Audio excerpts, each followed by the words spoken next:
Welcome back to the Football Fitness Federation podcast. This is episode 325. Welcome back to my co-host, Jordan Tyra. How are we doing? I'm good, thank you. Yeah, all good. Can't complain. Good, man. And we are joined today by someone that I've been hunting down for a while, peppering his inbox. That's Del Bonsu. Del, how are we doing? Yeah, I'm doing well. I'm doing well, thank you. Thanks for having me. I'm sorry I've been a bit evasive, mate. No, not at all. No, I've got to apologise for the endless amounts of messages that I've been sending over. But I think when we get into the topics and the roles that you've been in, people will see why. So I'm interested to dive into some of that in a little bit. We always start the episodes the same way, though, and that's on you and your career. So can you give us a little bit of a rundown on where you've been, the roles you've been in, and what you're doing now? Yeah, I probably I began in sports performance with Cardiff Blues. I actually started in rugby. I guess, and in that role, it helped me sort of like develop, I guess, foundational sort of like expertise in strength and conditioning. So I started there as an intern, gave me like a strong sort of like base in managing and dealing in high performance and dealing like with athletes and just dealing with the demands of that game, the demands of that sport as well. Sort of like starting my beginning in terms of like individualizing programs and strength and yeah, and just dealing with like elite level players at the time. See, I know maybe the followers here probably predominantly watch football, but at the time there at Cardiff Blues, there were a lot of high level sort of like Welsh international rugby players and British and Irish Lions players as well. So it was great. It was great to sort of like immerse myself in that culture and yeah, just take everything and learn. And I was there for three seasons before I left and went to Bristol City Football Club. Yeah. And then you had quite a transition, didn't you, across your time at Bristol? So you're talking about it just before we start recording. So you can give the listeners a bit of an overview in terms of how things progressed for you. Yeah, so then I left Cardiff Blues and I went to Bristol City. I started there actually as an intern, and it was my first experience in working in football. Although, like growing up, like I love football. It's what I played as a kid. I didn't actually play like rugby to any level, but because I was studying at Cardiff Met and just wanting to get experience, I went in to Cardiff Blues as an intern. So as I was transitioning to Bristol City, it was great because to now to be involved in football. So when I joined Bristol City, Reece Carr was head of fitness. So I came on as an intern strength and conditioning coach, and then we had a very small team, and we had a sports scientist who dealt like with all the GPS and the data. We was in League One at the time. Um, yeah, no international breaks. Saturday, Wednesday. So you're involved in like yeah, you got the league, you got the JPT, you got yeah, Carabao Cup, you've got FA Cup. So there was just so many games, and you're up and down the country. I think probably that season, if I count the days, amount of days I was away from home, I think it was like near 4 months or something like that. It's crazy. Yeah. Yeah. So but that it was great. Just my first experience then in working in football, working with like footballers, finding out, okay, then, my experiences and what I've learned from working in rugby, actually like how it differs, how it changes, and how now I can apply that to working with like League One footballers. And yeah, in my first season, it was in League One. We got promoted into the Championship, and we also won the JPT. So like, yeah, my first season there was there was a lot of success there in my first season. Yeah. And then you spoke for Estelle as well, didn't you, at one of our events? Yeah, I know you had a few different roles that you were in at the club, but what at that time was it S&C? Is that right? yeah. So at that time, I was head of strength and conditioning. So if I talk about my transition went from intern to then I did the under 21s because at the time the under 21s didn't have strength and conditioning or sports science provision. So then I was a full-time member of staff there, which was great because the club like heavily believes in, developing young players, being sustainable. So, that was an important role. And there's quite a few like first team players who were in that 21s group that I had who have gone on to progress and who's still playing in the first team. If I think about it, came through that group. Lloyd Kelly plays for Newcastle United and still at Bristol City. Max O'Leary, Zach Viner, Mike Campering. So, it was great then to see, all right, then developing players now, young players, and obviously from working with the first team now to doing 21s and helping them make that transition to being like a first team footballer. When I did, yeah, myself and yeah, Paddy, when we did the conference, a lot had developed from that time as well. So like then I'd gone back to the first team. Obviously, we're in the championship now. You've got higher caliber players. You've got we're signing players from different countries, or you're signing maybe players who have had Premier League experience, and you want to be able to like to provide for them in a way maybe that they have been provided for. At their different clubs, the game's getting quicker, it's getting faster, players are getting stronger. So it was really important to make sure at the club that we were able to to provide for players in that way. So I think when you came up, I'd been in that as an S&C coach with the first team for quite some time. Firstly under Andy Rolls, who'd come in from Arsenal, and then Dave Rennie, who would come in with Nigel Pearson. Yeah. And then take us up to current day, Dal, in terms of the transition into where you're at now. Yeah, so I guess my last role at Bristol City was head of athletic performance. We were in the championship, so I oversaw like the performance strategy and the physical preparation, to injury prevention, um, as well as managing like sports science, like nutrition. Um, so like yeah, just being able to piece everything together, and building a team, to make sure that we can provide like everything, for the players. Yeah. Awesome. Yeah. It's really interesting to hear, John, isn't it, in terms of transitions, being at a club for, how long did you say you've been there, Dal? Was it 10 years? Yeah, 10 years, about 10 years, 7 months. I think it was like my 11th season. Yeah. Yeah, the You club. don't, in terms of practitioners, I think you don't see that often, do you? Where you've stayed in a club for a long time, but also Yeah. been in a number of different positions at the same club. So it's Yeah. interesting to hear your journey in terms of the roles across that time. Yeah, it was great as well because then for new players coming in, then I'm able to just to pass on like what I know like of the club and being a custodian of the club. It's a familiar face for the players, even like young players who are making that transition as well. They know that I've been there for the club, care for the young players who are coming through, players then who have been bought. Like I've been there for a while, and I can help them make that transition. I guess maybe as a role of like the head of performance, then it's a bit wider than just making sure players are strong and robust, and it's a lot more making sure, okay, then we're able to provide for like nutrition. Okay, they've moved in. Okay, then all right, then what's their setup like with their family? Are they getting enough sleep? Are they eating right? Like all these things that come then when Saturday comes and it's 3 o'clock, then it allows them to perform. You referenced it before, Del, in terms of the progression of the club going from League One to Championship. And you said about all the competitions that were involved at League One level, but then also obviously Championship as well. From your perspective, when you're preparing players, especially for that jump and what you've maybe reflect on now, how different is it in terms of the preparation from League One to Championship?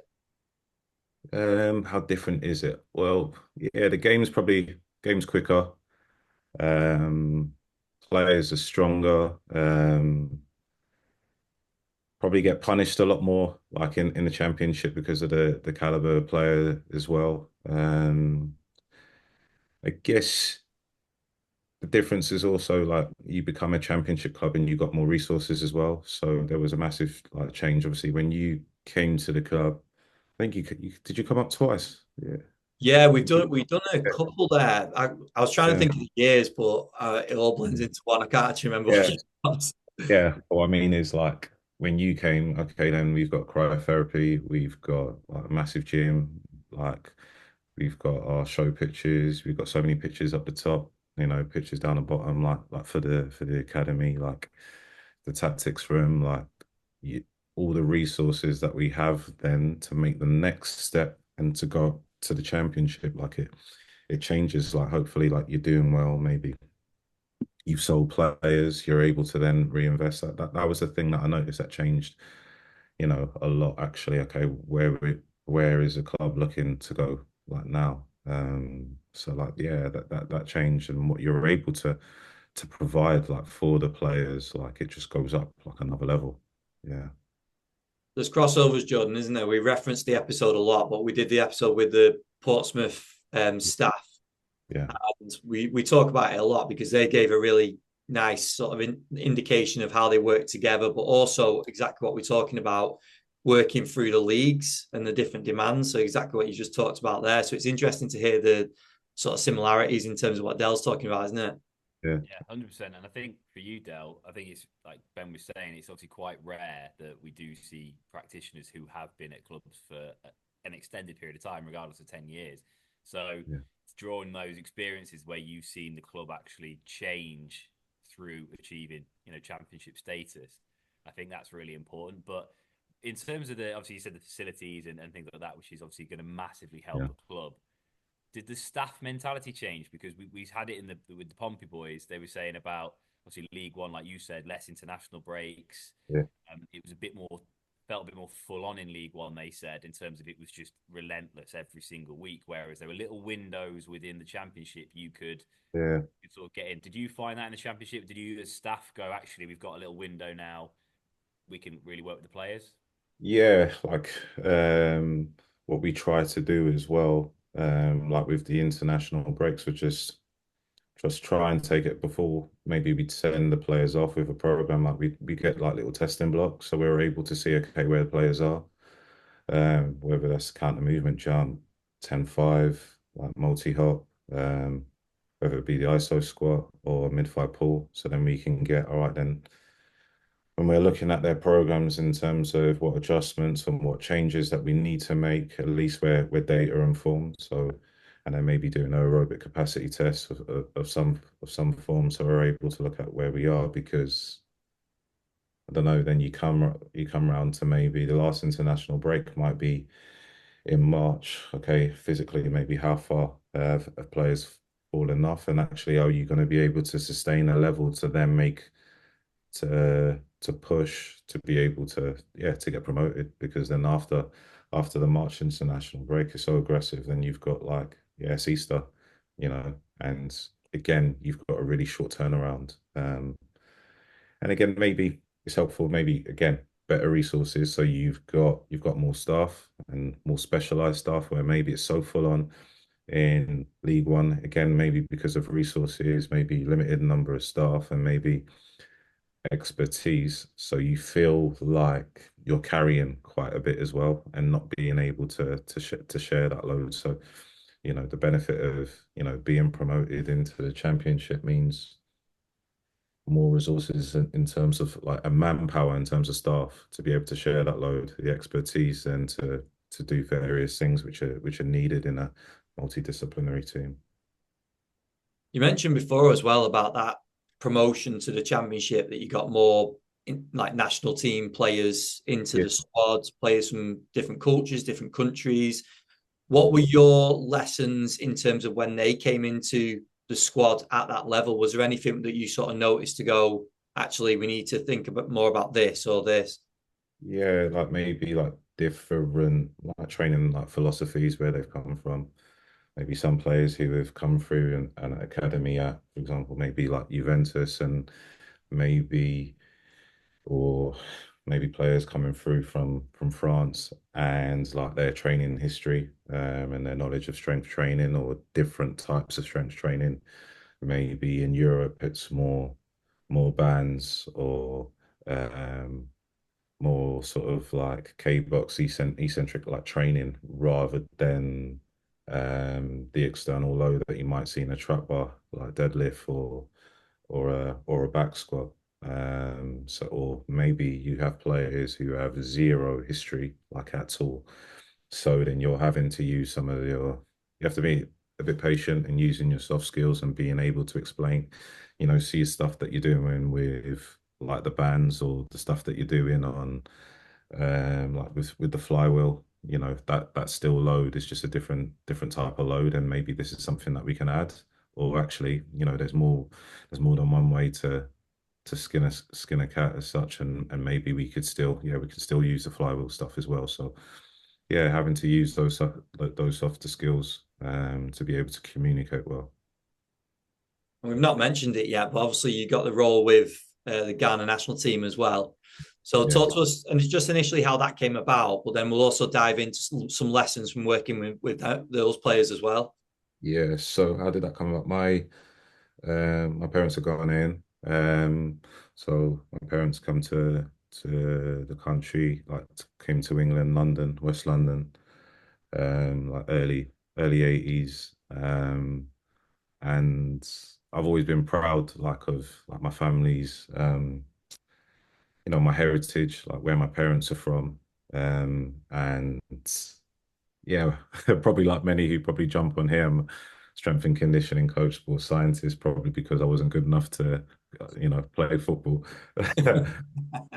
But I grew up like watching players like play for Ghana, such as like Tony Yeboah or Abede Pele, who's like Jordan AU, and Andre, who's like father, or there would have been players with Ghanaian heritage that I knew of, like maybe a Marcel Desailly. And so, being a strength and condition coach or sports scientist, I still felt like I have where I'm from has a football heritage, and it was always an interest of mine to know what it would be like to represent my country at that level. I was quite fortunate, and we had Anton Semenyo, who's at Bournemouth now, doing really well in the Premier League, and Jojo Wallacott, who um, was at Charlton at the time. So they had been involved in qualifying like for the World Cup, and so Ghana were going to the World Cup. I think was it Qatar? Was Probably, that the one? yeah. Yeah, that was the last World Cup. And I was contacted by one of the backroom staff because, again, obviously, because of that success, it means, again, they need more manpower or, and there's more resources. It means like GPS. It means, okay, then whilst you're on camp, providing a program, for the team to make sure they're physically like prepared. So I was contacted by backroom member staff and the coach at the time, Otto Addo, who had qualified um, by beating Nigeria, and yeah, beat Nigeria in the playoffs. About like, would I be interested? They heard obviously I'm of Ghanaian heritage, and I was like, yeah, I'd be up for doing that. Then I knew of Chris Hughton as well. Obviously, who managed Brighton, Newcastle, Norwich, Birmingham. He had been in contact with me like quite a bit. I'd spoken to the gaffer at the time, like at Bristol City, was Nigel Pearson, and he was amazing. Like he was fully behind like me, like being able to work for my country. Thought it would develop me as as a practitioner, and also just what it would mean to me, my story and my development and being proud of where I'm from. So he was fully behind it, but unfortunately wasn't able to get it over the line to go to the World Cup. Just maybe there were needs in other areas that we weren't able to so we weren't able to get it over the line. I was really disappointed, but I remember assistant manager at Bristol City at the time, I think it was like Curtis Fleming, like he said to me, listen, like what's for you won't pass you by. And I always remember him saying that, like, and Ghana went to the World Cup. Um, didn't qualify to the second round. The head coach Otto Addo left. He went back to Borussia Dortmund. So he was working at Borussia Dortmund as a coach and an individual development coach. He had various roles at Borussia Dortmund and played there as a player. Um, and then Chris Hughton was like he was a technical advisory role. But then after like the World Cup, he contacted me and let me know like he was in talks and negotiations regarding the role and asked me like would I be interested in becoming like the sports scientist. And I was made up. I went to go see him and like we spoke about it and I said yeah I'd be up for it. He gave Nige gave him a call. Um, I come in the next day and Nige was like, Chris has rung me. And he wants you to head up the sports science department with the national team. And like, yeah, you can do it. It's going to happen, and I won't let anybody get in your way in doing that. So like, yeah, that was brilliant. Again, and Chris spoke to the chief exec at the time, and like, yeah, the club were really helpful in and making sure I was able to do that. And then it was qualification for the AFCON, and yeah, yeah. And that's we qualified for the AFCON. That was January 2024. Yeah. That was the one in the Ivory Coast. Yes, that's the one, yeah. Yeah. Yeah. Class. That's awesome. So, what did the program? Because you mentioned obviously about the success of the team and then growing the staff. What did the program look like when you got there? Like, what was your initial sort of steps stepping in to the national team? What were the initial steps you took with the team? I guess the initial steps of taking a team, I think maybe like the narrative maybe can be a bit maybe with some of the African nations. And again, like maybe down to resources that maybe the belief is maybe communication might not be the best and it might not be great. And like for myself, I felt like maybe it was a bit of a job just in terms of just removing just any of those sort of like narratives and those sort of like the stereotypes that might be there and those perceptions that might be there. So obviously like working in Europe, um, and maybe because like I think we at the moment we might have maybe six Premier League players. So obviously like working in Europe and maybe I've been on the circuit and there's a few of those fitness coaches or heads of departments that I know just making sure that I've got really good communication lines, with the players club. So there's no problems in regards to the data and the information that needs to be that needs to be transferred. So for making like maybe so before a camp, I'll contact maybe 2 to 3 weeks before a camp, I'll contact maybe as many clubs as possible. But that means obviously me speaking to the head coach at Ghana, finding out who's likely to be in the squad, sending out an email, receiving the information from the club is so then when I arrive in Ghana, I don't know, on a Sunday or Monday, and players have played for their clubs. I know what they've done in the last 2 weeks in regards to total distance, high speed running, Excel decels, and what their training looks like and their game exposure looks like. And then I can build up a kind of like history of like, all right, then what they're exposed to, what that athlete's like. They might have gone through a period where they haven't played that many games. They might have, you know, previous injuries. So then they'll also receive maybe their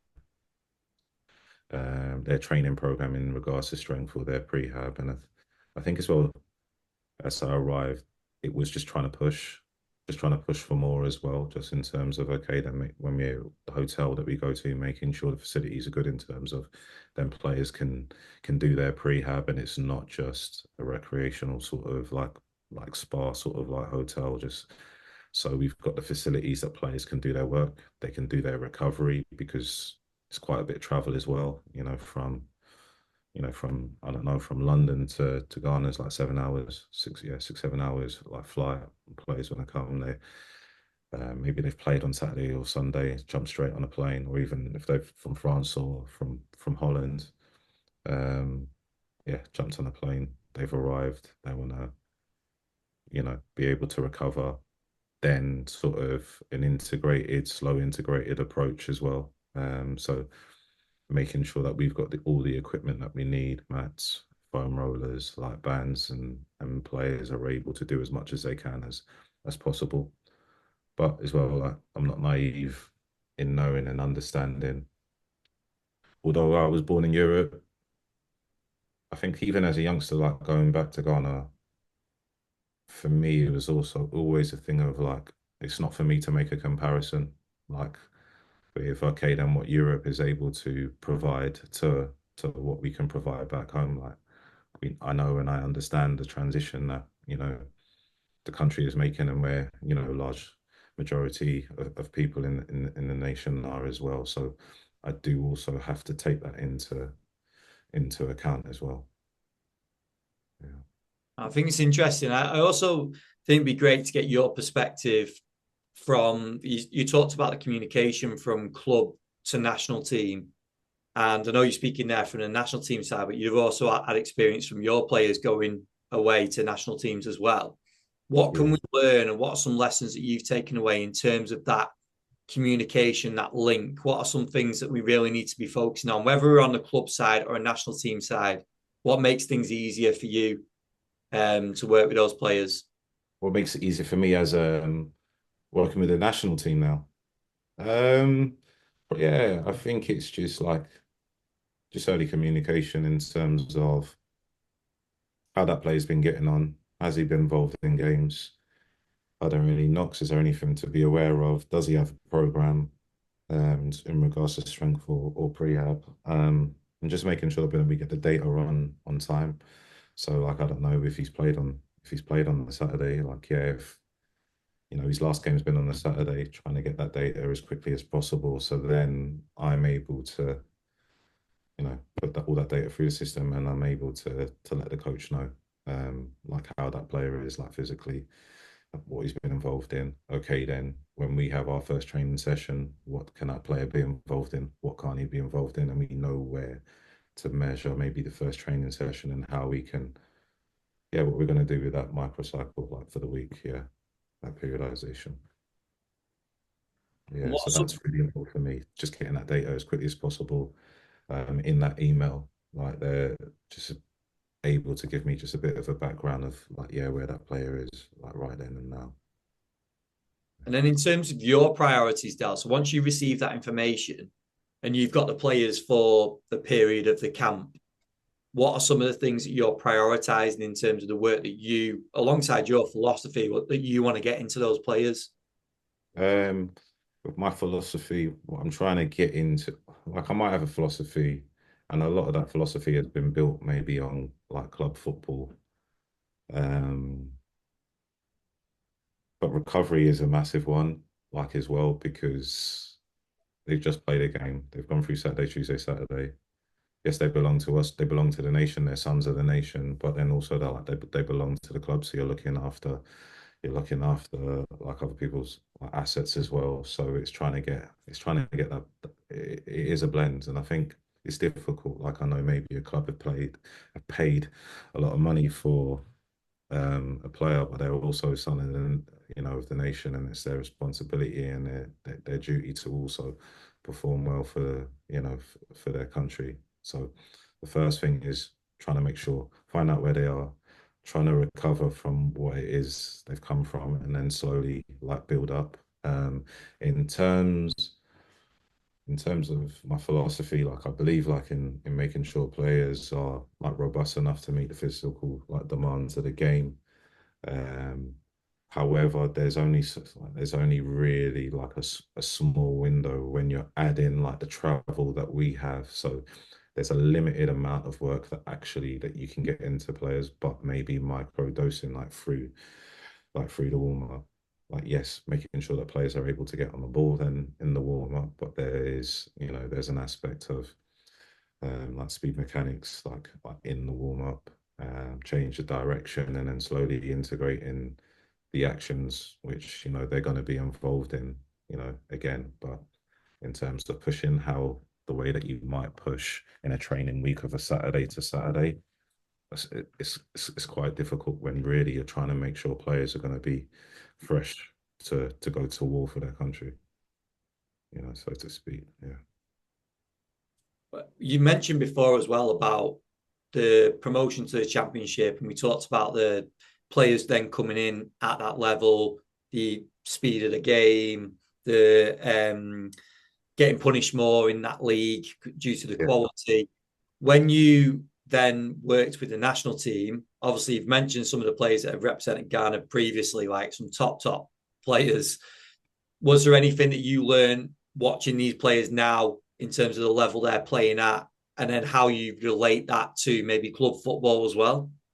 Yeah, I think technically, like some of the players, like just unreal, um, like so good. Like players like Thomas Partey, Mohamed Kudus, Kamaldeen Sulemana, like technically like so good on the ball, able to dribble, like so quick, or players like Andre, who's so much experience, like playing at a top level, and um, or players who were so strong, Mohamed Salis, who's played for Southampton and Monaco, like some of the qualities that the players have, just like it did, like it took that then to another level as to what I'd been exposed to as like for a wider squad, like within a championship team, like maybe at Bristol City, like which was a good team,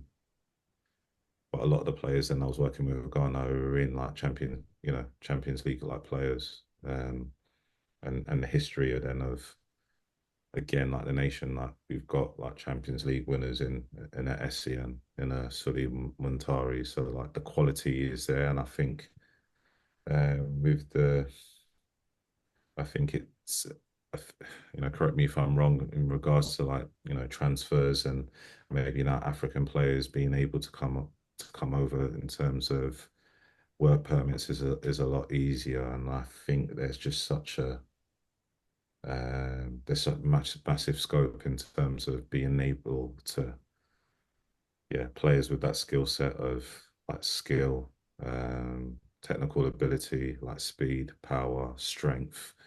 Um, like even in some nations that maybe you would think like traditionally they might not have, as massive history like in football. We played against like Cape Verde, like Mozambique, and technically, like for players to do what they can do on the ball, and sometimes in not the best surfaces and the best pitches, like it was like some of the ability was unreal. Yeah, like watching in the AFCON. Yeah, I don't know if you saw any of the tournament, Jordan, but I love the AFCON. I love watching the AFCON. Something Yeah, about that tournament. I think it's what you just mentioned, that like the skill set of the players, we can take so much from that. But I yeah, think one thing I'm interested in is if when you've got those players so that are super talented yeah, technically, and yeah. yes, physically, you've got some absolute machines in there as well. But how do you see your work impacting them the most? Like, does your approach change with those players? Do you know what? I think maybe sometimes like at that level, like, and if you've got like good players, sometimes they drive it themselves. Mm. So you just make sure you're organized. You make sure that you give them, you give them the scope to, and they can drive it as well. And there might be sometimes that you have to read things well, and you might have to drive the session. Like you might have to be a bit more vocal, but they're all well versed in like making sure that they also like drive the standard and also what is expected like from them as well. Which is like it's 35 million people like in Ghana, like wanting them to do well. So let's make sure that we prepare well. And like with the philosophies that they have with their club, on and off the pitch. I think there's an understanding then when we step on the pitch and we go through the physical preparation stuff, making sure if it's change of direction, whether it's speed mechanics, just make sure that we do it. We do what we're doing and we do it properly. Jordan, just before we move on to sort of next steps for Dell. Have you got anything else on the national team, the club work that he's done?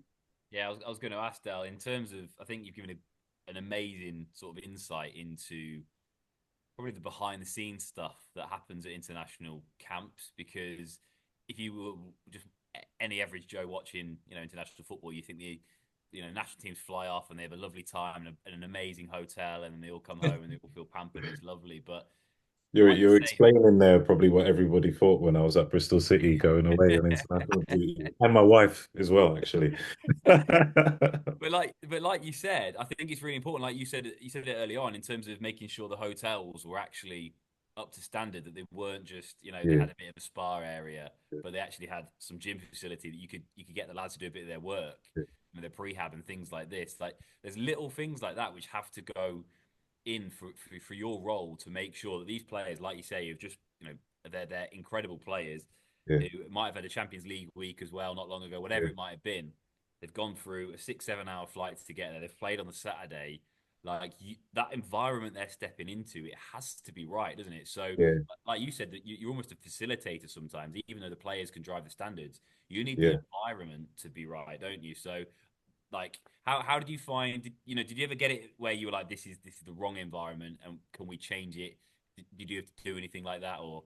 Yeah, and don't get me wrong, like sometimes you might go away and it's not great. Like I don't know, like we might go to Madagascar and it's fantastic, but then we might go to Comoros and you're limited. You're really, really limited in terms of like facilities. But again, like you're having to use your experience, like it's bigger than yourself. Like I think that's the thing, like that I took from this as well. Like it's bigger than just me.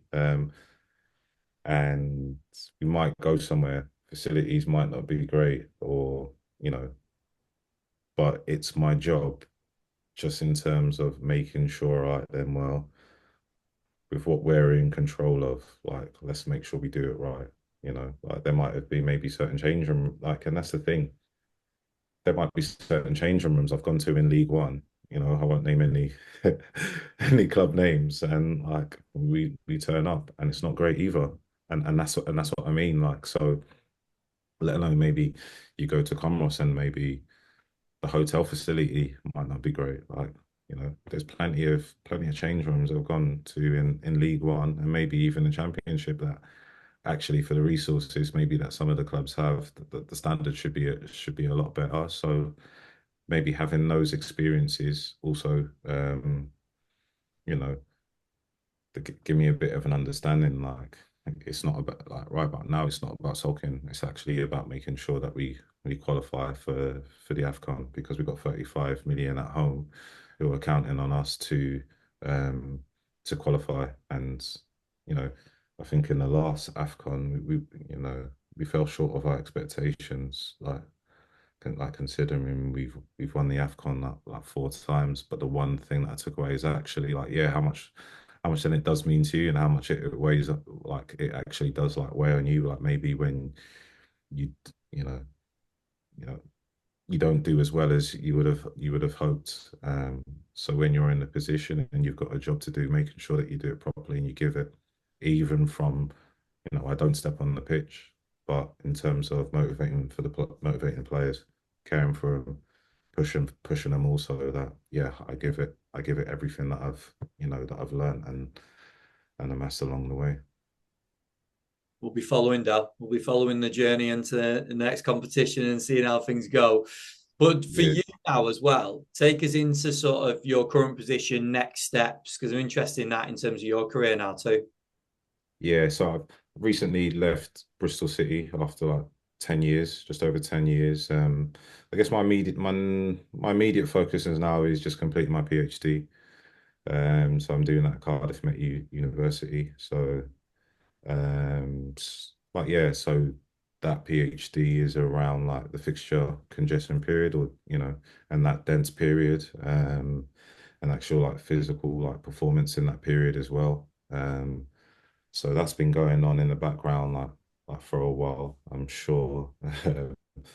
yeah, my supervisor, John Hughes at Cardiff Met, is happy that he's got me for a bit of time, so I can push on with that as much as possible before I get snapped up somewhere else. And as well, like I've just begun a mentorship under the tutelage of Jonas Dodu. Um, so looking at my own sort of like personal career development and where I go next, and also like just having a look at his model in regards to speed, change of direction. So you know, jumping on with him and like when he's like with his coaching with his athletes, or maybe when he goes into clubs. Like last week he was at Manchester United, where he did a coach education to first team, academy, and the women's like physios, sports scientists, and strength and conditioning coaches. So it was great, for myself who's you know who's worked at a club and someone comes in, but also now just watching Jonas from okay, then everything that he's learned and actually like his delivery and like yeah, and how that's applied to a club such as United. Yeah.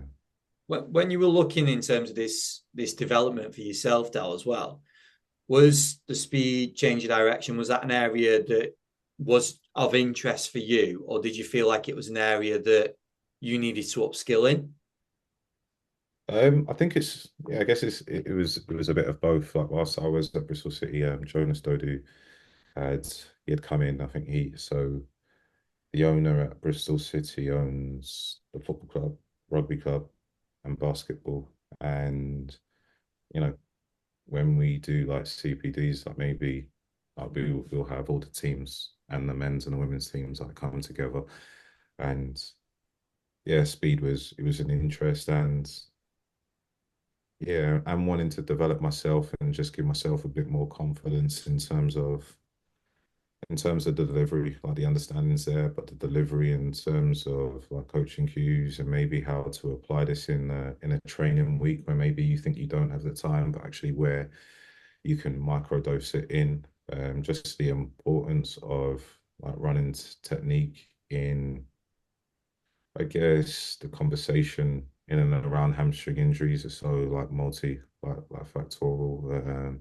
Yes, I'm a strength and conditioning coach, but however, there's so many different aspects which are involved in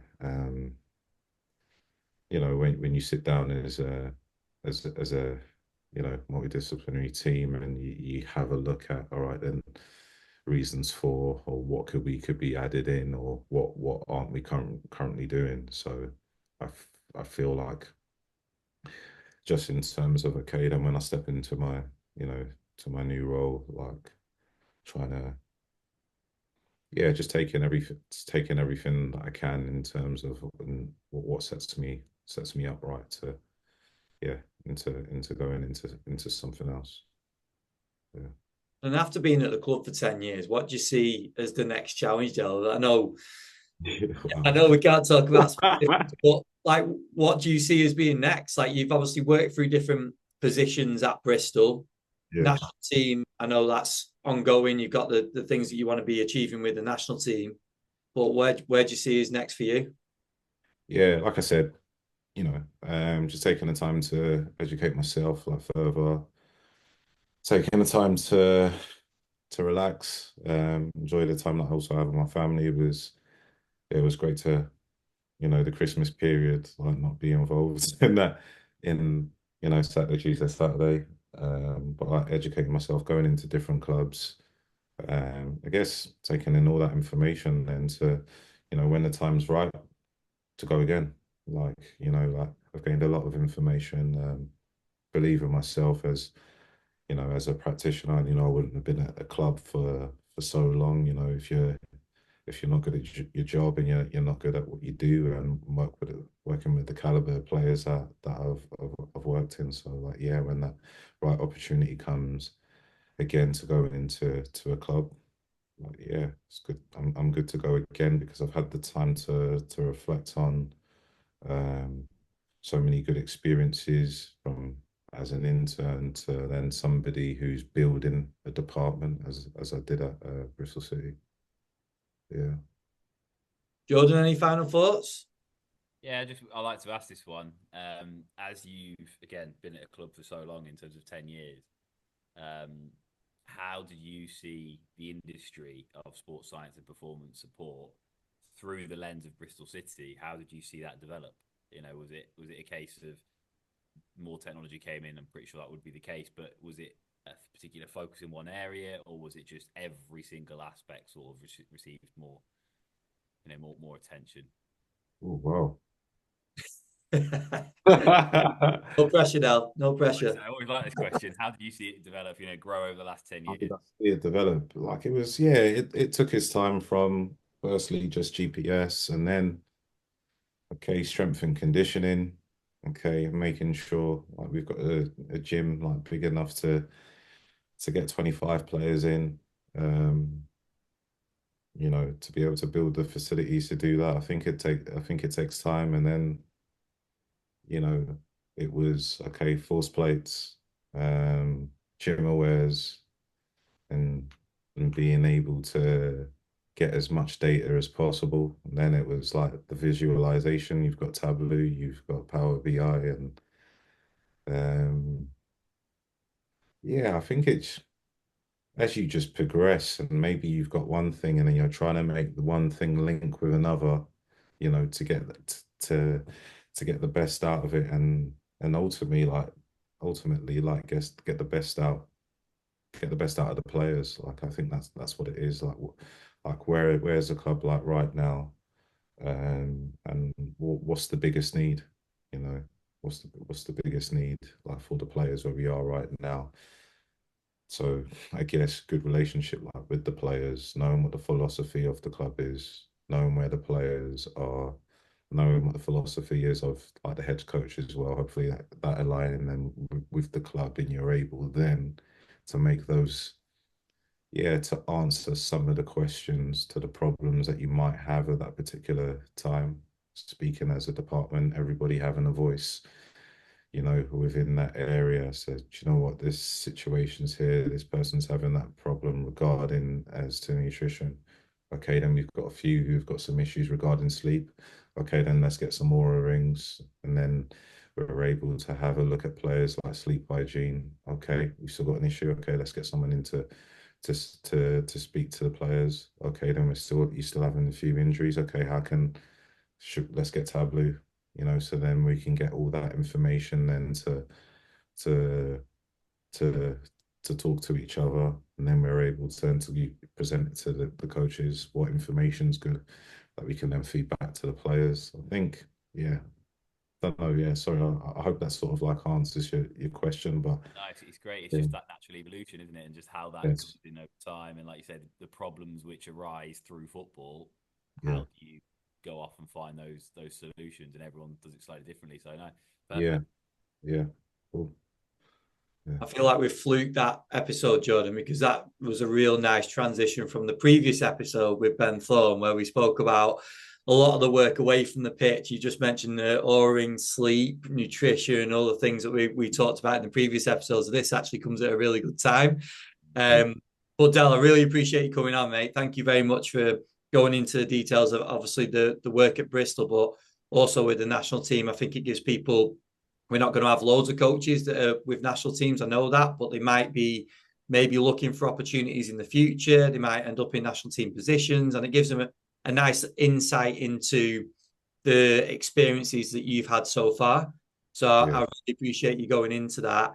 Just finally, is there anywhere that people can sort of get in touch? Do you use social media? Where would you direct people if they've got any questions? Yeah, I guess if use social media. So if anybody obviously wanted to contact me or maybe ask me any more questions, I'm on Twitter. Or is it called X now? Is that what it's Is called? is Yeah, so I'm on there at Bonsu15Del on Twitter. Also through LinkedIn as well.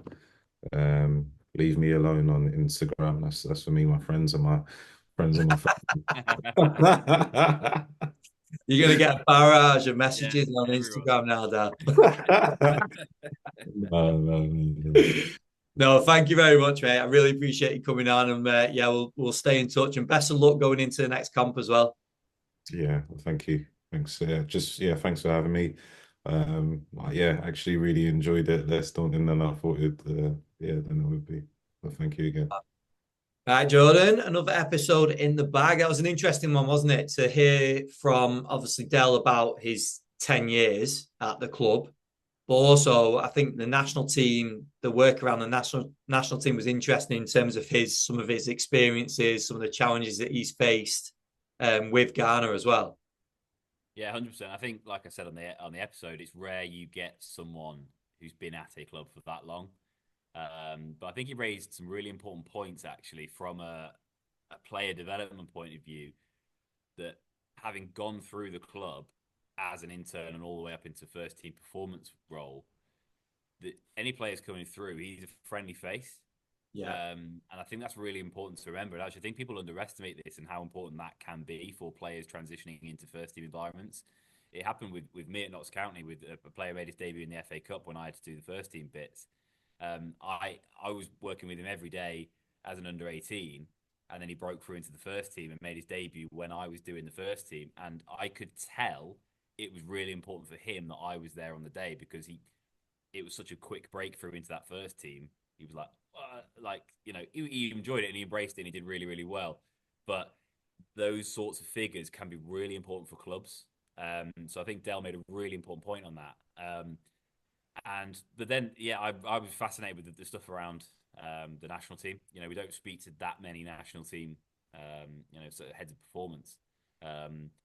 And just the nuances and the little behind the scenes bits about getting hotels right. Anyone who's having to do that for away travel, in the leagues or whatever, will know how difficult it can be sometimes liaising with hotels up and down the country and getting the food right and all this sort of stuff and getting the timings right, etc. But trying to do it in all over a continent, that's a different ball game entirely. So really interesting, some of the challenges that he faces, but then also how he goes about it. So yeah, very, very good episode.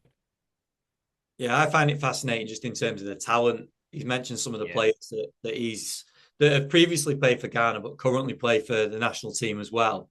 And I think when you look at the talent there, it's just interesting to hear about the approach that you take with those players across such a small time scale as well, just to keep them working. But like he said, a lot of it is driven by them.